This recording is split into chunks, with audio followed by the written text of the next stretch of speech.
Merci beaucoup. Encore une fois, amis de la presse, bonjour. J'ai tenu à ce point de presse aujourd'hui à cause de la question qui défraie la chronique, qui est celle du dialogue. Vous avez suivi les présidents des deux chambres du Parlement lorsqu'ils ont été dernièrement reçus par le chef de l'État, annoncer qu'ils étaient porteurs d'un message à l'endroit des parlementaires en provenance du chef de l'État dont il laissait la primeur aux parlementaires.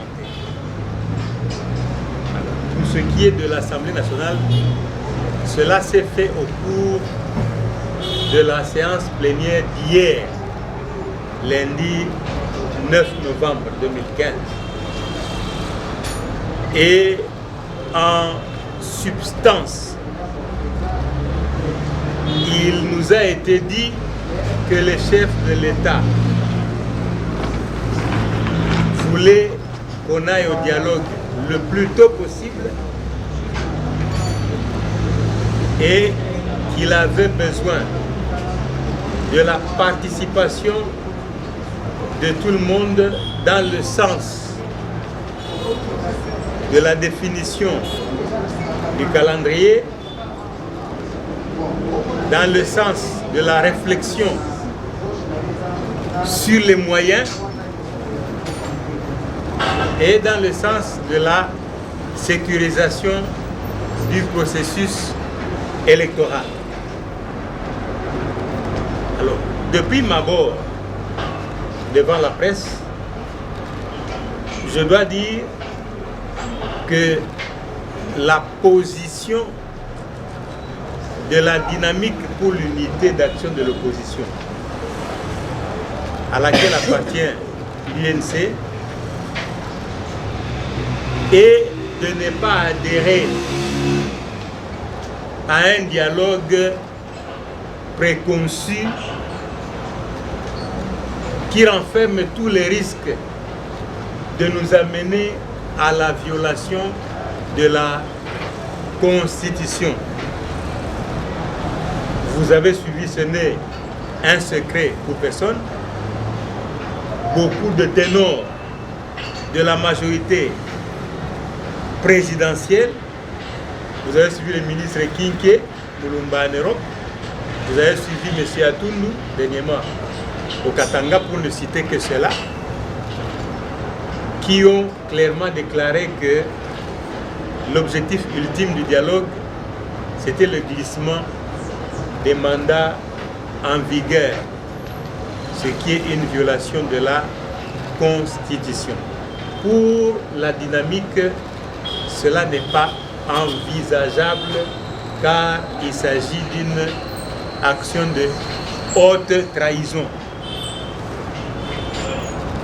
Nous avons plutôt, nous dynamiques, prôné, et ça ne date pas d'aujourd'hui, la rencontre dans le cadre d'une tripartite. Tripartite, CENI, majorité, opposition, pour effectivement parler processus électoral et arriver à l'adoption de manière consensuelle d'un calendrier qui ne viole pas la Constitution et qui reste réaliste. Alors, donc, pour nous, c'est ce cadre-là et rien d'autre. Et force est de constater que le processus en vigueur est en panne. D'après le calendrier de la CENI qui est en vigueur, les élections des députés provinciaux, par exemple, devaient avoir lieu le 25 octobre passé. Elles n'ont pas eu lieu. Ça veut dire que le calendrier est inopérationnel. C'est un problème pour lequel il faut une solution. Et pour nous, la solution, c'est dans le cadre d'une tripartite. Tout autre arrangement, avec le risque de nous amener au glissement, nous disons non, nous ne pouvons pas être d'accord d'une opération de trahison de la nation. Donc voilà la raison pour laquelle j'ai tenu ce jour à rentrer sur cette position de la dynamique pour l'unité d'action de l'opposition, qui est la position de l'UNC, en disant que dialogue tel que préconisé par les kabylistes, nous nous disons non. Mais tripartite, CENI, majorité opposition, pour définir un calendrier clair, réaliste et qui ne viole pas la Constitution, nous sommes d'accord. Donc voilà, messieurs de la presse, ce que j'avais comme communication à vous transmettre et je vous remercie.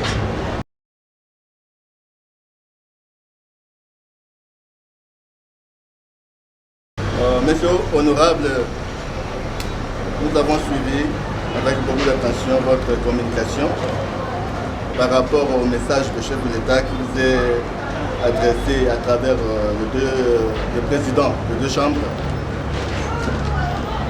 Vous, tout à l'heure, vous nous avez donné un peu de grandes lignes de ce message.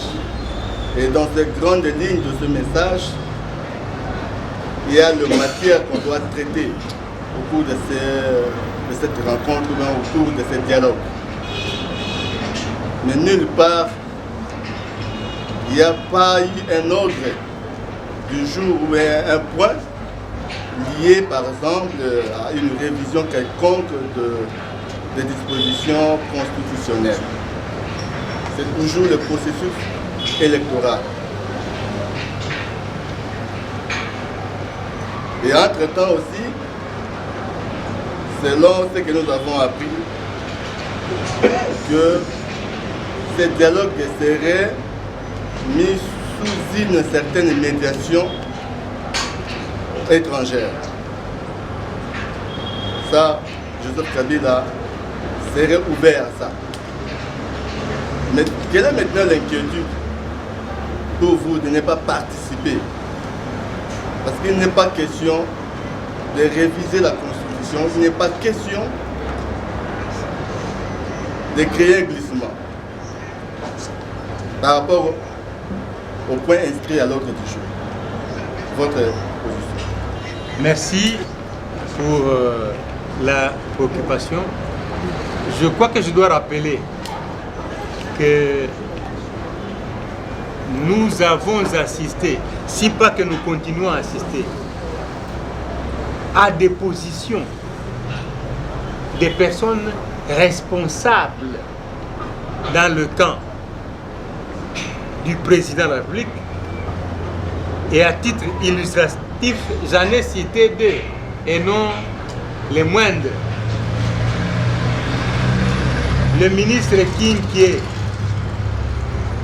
chargé des relations avec le Parlement, mais il a déclaré en Europe, non? Vous avez tout suivi, que l'objectif, qu'on ne se fasse pas d'illusions, que l'objectif du dialogue demeurait le glissement.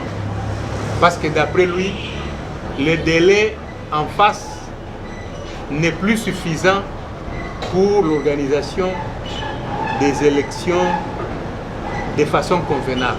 Ça, nous avons tous vu. Monsieur Atoun doit répéter la même chose.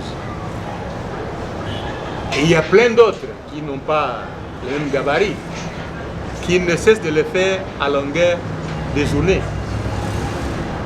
Mais le problème, c'est que le chef de l'État lui-même ne s'est jamais prononcé quant à ça. Ça lui coûte quoi d'intervenir en tant que garant de la nation? pour dire que je vais rester respectueux de la Constitution en ce que je ne peux pas entreprendre une quelconque opération qui peut amener au glissement des mandats et je ne peux pas solliciter un troisième mandat. Ce n'est pas si compliqué. Vous avez suivi le secrétaire général de l'INC, l'a répété sur un média, que ça apaiserait la situation. Alors pourquoi il ne le dit pas?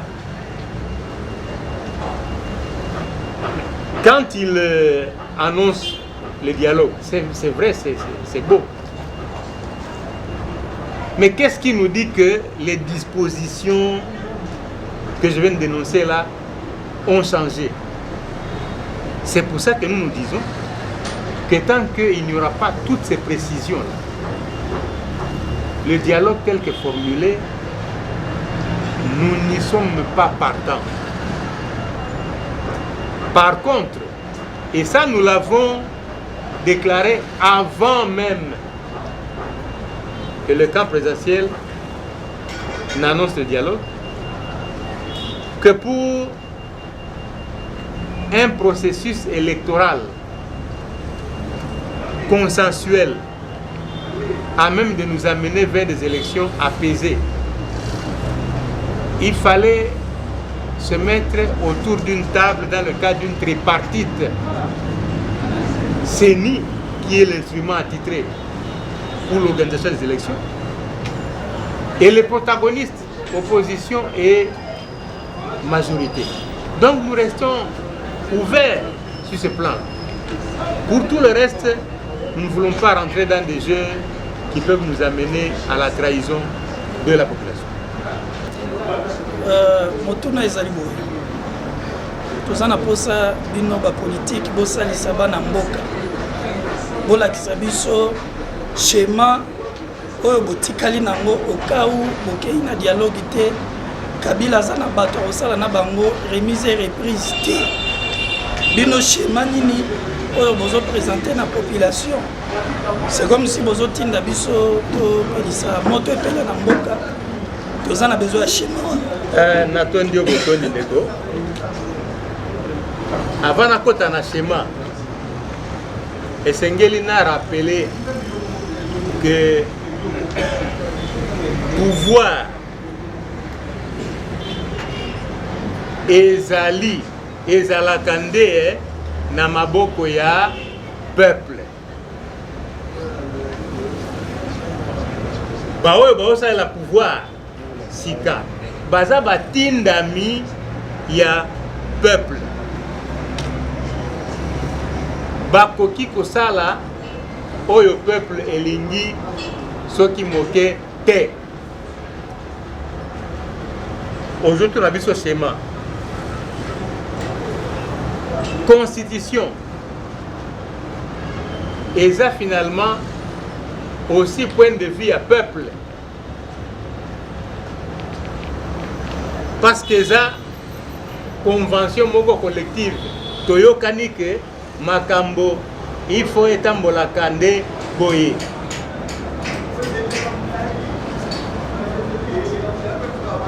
Na kati ya constitution wana article 64 ezali elobi ke soki moto alingi okangama na bokonzi na makasi to na kobosana makomi ya constitution, peuple faut atelemela ye. Donc toza na message mibale te tolobaki yango na clôture ya convention ya dynamique pour l'unité d'action de l'opposition na Fatima. Biso topesi date limite le 18 février. Et ça, 10e anniversaire, il y a mise en application, il y a constitution. Ce qui est un signe à mon côté que makambo ezokende Nanzela, il y a élection pour que tous alana président Moussoussou d'ici décembre 2016, tokozonge par la bino peuple. Bino ndeba détenteur et à pouvoir. Constitution PP si bino ningisa ya ko se prendre en charge. Donc voilà notre position. Tondi bino botondi bandeko ya presse to bandaki na français to ici na lingala on ezalaki essentiel oyo groupe parlementaire na nzela ya président Jean-Marie Bamporiki et pesi point de vue na bango officiel oyo ezali point de vue ya UNC Mobimba et point de vue ya dynamique ya opposition nyonso. Totondi bino botondi na ndenge boyaki okabola na biso ba information nyonso oyo. Merci mingi.